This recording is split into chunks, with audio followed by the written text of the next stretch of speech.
We often get told that we are in charge of our future and that we need to work hard.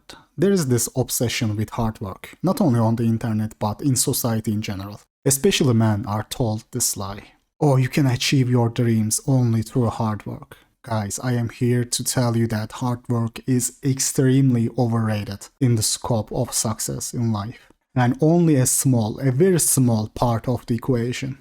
And when I say success, I mean success that makes a difference. I don't mean it as simply getting a meme degree from a community college or quitting smoking. When it comes to success that matters, hard work is pretty down on the list of things that lead to that success. But there is this unhealthy, and not only unhealthy, but delusional obsession with hard work that has major detrimental effects on young men in the long run. Pain, the blood, the sweat, and the tears to get exactly this what you need. No one can get anywhere in life without hard work. Jordan said in one of his interviews, when they said, "You are unbelievable, you're the greatest basketball player of all times." And he says, "Well, you're just mentioning the successes." But he says, "For me to become the greatest basketball player, I missed 9,000 shots when I was playing basketball at the NBA games." Does it make him a failure? No. He's one of the greatest basketball players of all times, but he failed 9,000 times. Do you get it? It's all about the hard work that you put in. Grifters on YouTube always show lifting clips and examples when they push this hard work scam on struggling young men. It is always some guy working out. It is because the entry barrier is zero. This is something you can sell to almost any man. Any fucking retard can lift weights, you know. There's a big YouTuber doing this. Self-proclaimed cult leader Hamza. By the way, of course, there are other many examples like him. I just bring him up since he's one of the bigger culprits of this. It is funny, man. His cult is basically 14 years old, 15 years old kids who got rejected by their crush and now they are frustrated. I'm looking for an answer.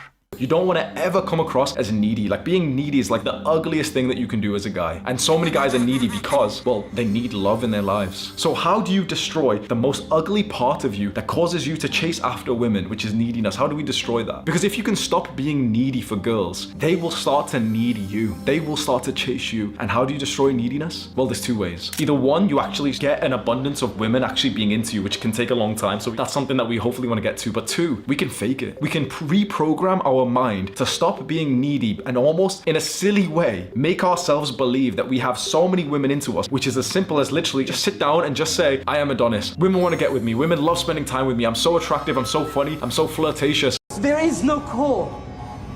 It exploded. The core exploded. He's in shock. Get him out of here. What does the dosimeter say? 3.6 Rontgen, but that's as high as the meter. 3.6. Not great, not terrible.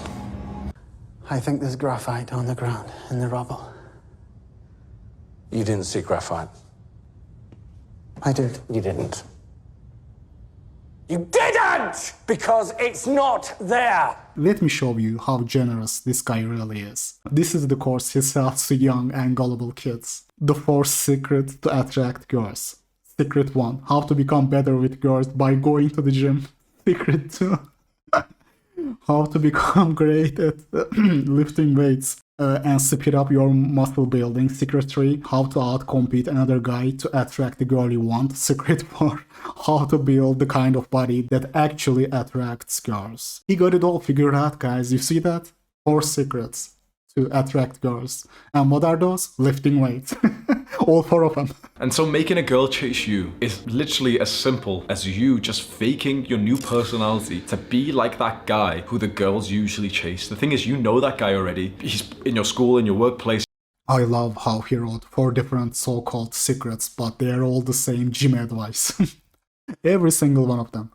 The secret 3 looks a little different at first, but when you go read the description, it is also the same, just hit the gym bro advice.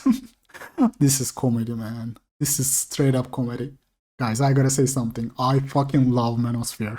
You can say whatever you want, but Manosphere never fails to bring prime entertainment. When I was reading this page, I was laughing my ass off. And there's more to come, by the way.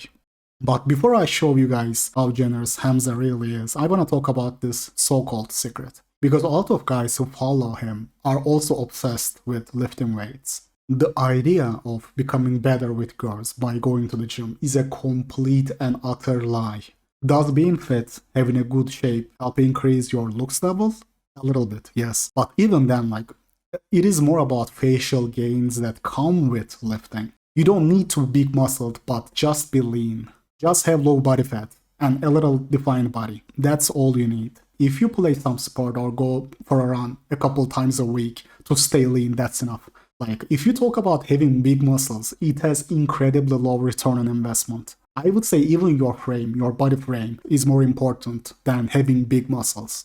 Sure, you can improve your muscles if you work hard enough, but even then, your genetics will play a major role in how much improvement you will see and how good you look with those muscles.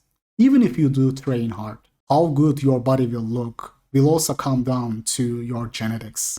You hear it all the time. Oh, I owe my bodybuilding to when I was growing up, playing soccer all the time, running. It allowed me to have amazing quads. No, it wasn't. It was your genetics. It just happened to be that because you looked so amazing that your muscles grew while running. Whether you're playing basketball, badminton, cycling, whatever, if you end up with amazing looking muscles, it's because of your genetics.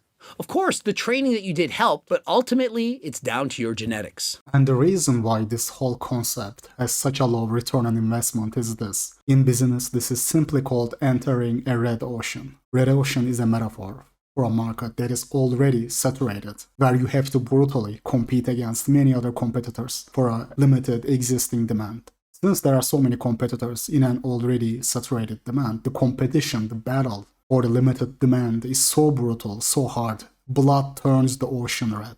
Hence the name Red Ocean. It's a market where you have to come up with some unique value that others can't offer to the customer. In this case, in our case, that would be 6'4" height, or it would be your face. It would be your social status and money if you are a celebrity and have a large following. You either manage to come up with a unique value that makes you stand out from the ocean of gym rats, or you simply try to cut the costs. You try to minimize your losses. In our case, this would be dumpster diving, which you see a lot of these gym-obsessed guys already do.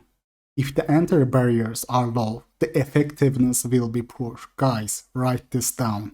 If something is easy to change, relatively easy to change, it doesn't make a difference that matters. Difference that matters.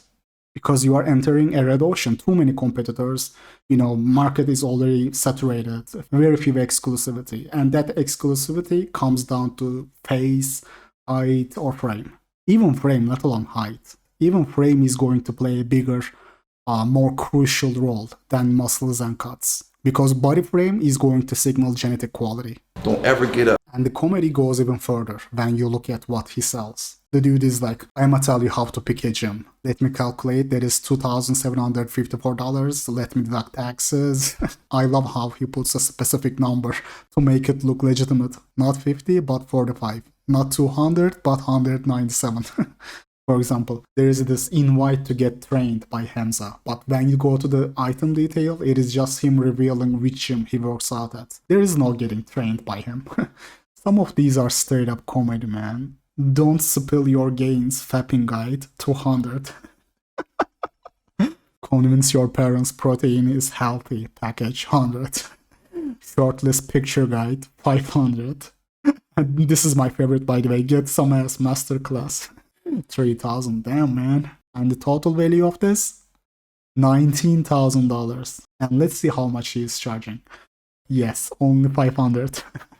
500 for how to convince your parents protein is healthy. Yo man, this guy is hustling underage kids. And again, a precise number to make it sound legitimate. Not 500, but 487. Look how generous he is, guys. How many girls am I willing to miss out on? Isn't it time I try something new? By something new, he means lifting weights, by the way. Oh wow, man. So new. Such groundbreaking advice, bro. Learn from someone who has actually got the success I want. Do I really want another girl I like to ghost me? And a lot of underage kids fall for this, sadly. I have been there myself when I was 17. I mean, I never fell for this kind of scam, but I was gym selling religiously at the time for about 6 years. In my college years, I was a religious gym rat. I was at a point where I was considering hopping on trampoline and testosterone, because after some point it was so difficult for me to make natural progress without losing my cuts and veins. I wanted to get even bigger, but I didn't want to lose my cuts and definition. At the end, I decided to not do trampoline, but I know what it feels like to be a gym rat. Like, it feels good. That post-workout endorphin hits different, man. But at the end of the day, guys, it makes very little, negligible difference for your dating market value. Because there are plenty of other guys doing this already. Anything is possible. Never give up. God's got a plan for you. This is what I want Hamza followers to understand. This guy is setting you up for disappointment and a lot of wasted time and effort to make money off you. Guys like Hamza are selling you the idea of a new life because he knows yours sucks. And what is sad is that a lot of those kids who follow him aren't going to make it. Vast majority of them are not. They will try and try and try and do everything in their power. They will delude themselves, just like he literally tells them to, but they will fail all the same. Then they will blame themselves. This is why Hamza is doing a disservice to those kids. A lot of 15 years old in his Discord server. I am not even gonna show their pictures. Those kids who are 5'6", 5'7", or a legit 3 in the face. Those guys are just wasting their time and money. They don't have the looks, and no amount of weightlifting will make them physically attractive. Vast majority of them will end up working normal jobs. They won't be money and status maxed. No matter what they do, they will never attract the girls they want. And after spending their youth alone, they will end up marrying their post-prime looks match, which won't be something to look at. No matter how much they lift, no matter how many cold showers they take, this is the script, life script they won't be able to change. They will have to find this out the hard way, but Hamza doesn't care because he wants to sell his course, of course. One of the things I have heard him say is that, and there are some correct statements sprinkled in between. You gotta remember, guys, when someone is trying to tell you a lie, they will always package it with some truth in it. Maybe you've not been told this, but this is so important. Listen, success is all based on dominating other people. This is 100% true. I agree. And this is precisely why his whole rhetoric to hustle sexually frustrated teenagers will not be successful. It is all about beating your competition, not necessarily about being good at it. They teach you this, by the way. And you experience this yourself in work life pretty quickly. Success is really not about being good at what you do, but rather just being better than your alternatives. Imagine being a lion who runs at 50 miles per hour, but you are living in a land with scarce food to hunt on. And there are 100 other prides. And then imagine being a lion who runs at 30 miles per hour instead of 50, but you are the member of the only pride in the land. With tons of prey to hunt, there's plenty of water, plenty of food. Which one is going to be more successful? This point is exactly why hard work is overrated and nowhere near as important as all these grifters and motivational speakers on the internet tell you. The same goes for his cliche money advice, like arbitrage e-commerce, dropshipping. The entry barrier is zero. You are entering a red ocean. The effect of hard work will be negligible when it comes to getting a proper return on all the time and effort you will have to put. Hard work, sure, hard work long enough and you might indeed reach a certain point, but all that hard work can easily return in nothing if there are simply too many competitors with the same qualities. And then there's another aspect to this. It is a multidimensional issue. There has to be a demand that meets or exceeds supply. Your value and therefore success is based on these, not hard work. When you want to buy a product, do you consider how much people who made it worked for it? Do you care if it is made in 1 day or 1 month? Or do you consider how much value and uniqueness that product is going to bring to you? Working smart is much more important than working hard. If the hard work is not effective, it literally means nothing. The work has to be effective. It doesn't need to be hard. You always measure the return on investment. A single rhinoplasty will be much more effective than all those retarded lifting weights for years stuff. If you are really talented in a field and beat your competition by talent, and then you work smart and hard, that is when hard work counts.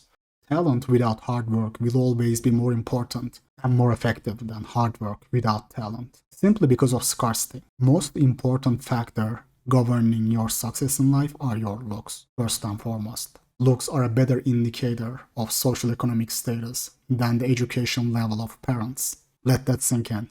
Then family and environment you were born into. Opportunities are everything in life. How many smart and hardworking kids end up amounting to nothing in poor and underdeveloped countries? You gotta be lucky in this life, man. Luck is everything. That's why I like Harvey Dent character.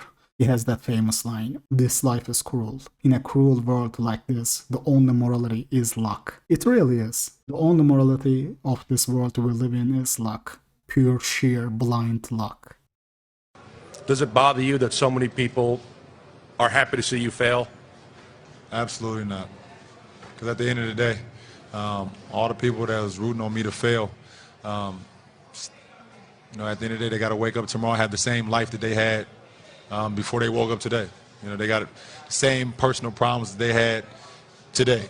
And I'm going to continue to live the way I want to live and continue to do the things that I want to do with me and my family and be happy with that. So, they can get a few days or a few months or whatever the case may be on being happy about not only myself, but the Miami Heat not accomplishing their goal, but, they got to get back to the real world at some point. Even your birthday plays a major role. Kids who are born in January are 4 times more likely to be a professional hockey player than kids born in September or November.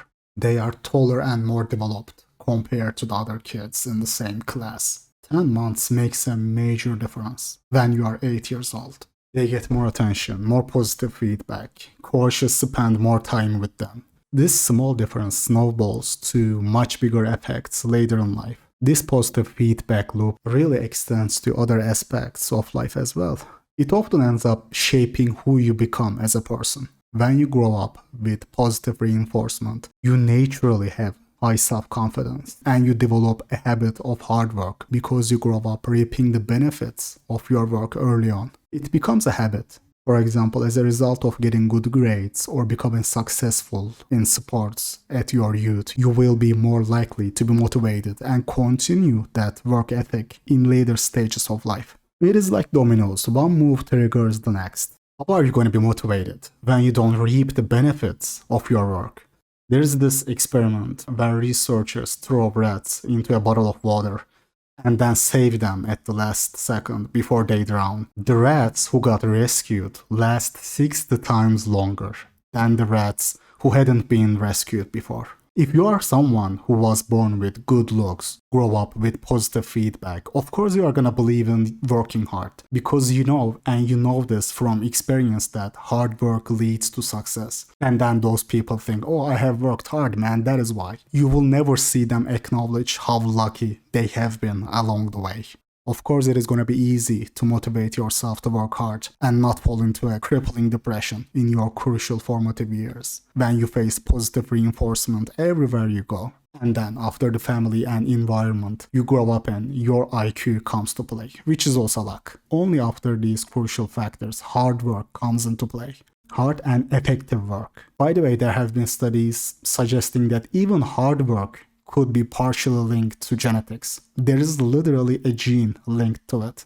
Guys, you have to be realistic with your opportunities and you gotta stop blaming yourself. You gotta stop blaming yourself, brother. This applies to almost every avenue of life, whether it is looks maxing, whether it is financial success in life, whether it is dating life. Most of your life is determined by factors out of your control, and what hard work can achieve is very limited in this frame. I know people often bring up examples of some famous star who was born poor, or someone who beat the odds and became very successful despite all the odds. They almost always bring up the most extreme examples, but leave out the vast majority of cases. They always use this apex fallacy and survivorship bias to to gaslight you. The main takeaway I want you guys to leave this video with is be realistic and focus on your work being effective, not hard.